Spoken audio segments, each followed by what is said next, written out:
ধন্যবাদ মাননীয় প্রধান উপদেষ্টা মহোদয়কে আমাদেরকে আজকে এই চমৎকার আয়োজনে সামিল করবার জন্য। আমি কোনো ভূমিকা ছাড়াই মূল কথায় প্রবেশ করছি, সময় খুবই কম। আমাদের এই ছোট্ট এবং ক্ষুদ্র বাংলাদেশে ছোট বড় অনেক সমস্যাই আমাদের আছে।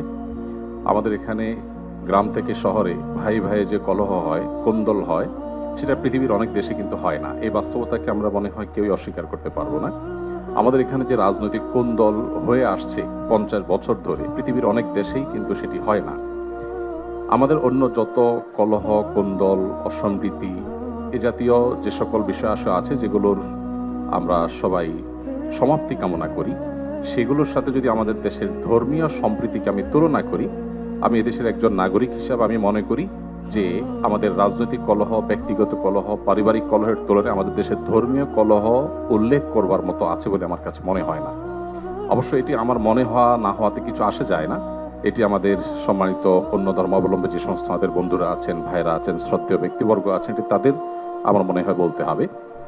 আমি শুধু এটুকু বলবো যে 5ই আগস্ট আমার ফেসবুক পেজে কয়েক মিলিয়ন ফলোয়ার্সকে লক্ষ্য করে আমি একাধিকবার লাইভে এসেছি, যেটা আমার দীর্ঘ 10-12 বছরের সোশ্যাল মিডিয়ার ইতিহাসে কখনো আসেনি। প্রত্যেকটি লাইভে আমি চেষ্টা করেছি এদেশের সর্বশ্রেণীর সাধারণ মুসলমান সহ অন্যান্য ধর্মাবলম্বীদেরকে শান্ত রাখবার আহ্বান করার জন্য।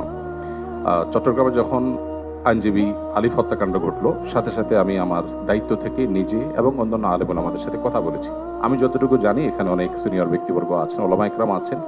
এদেশে ওলামা ইকরাম সবসময় সম্প্রীতি এবং শান্তি বজায় রাখার জন্য তারা কাজ করে চলেছেন, এবং আমার জানা মতে ওলামা ইকরাম রিনাউন্ড কোনো আলেম কখনো অন্য ধর্মাবলম্বীদের কোনো প্রকার শান্তি বিঘ্ন সৃষ্টি করার মতো কোনো কাজ, কোনো আহ্বান, কোনো উদ্যোগ তারা কখনো নিয়েছেন বলে আমার জানা নেই।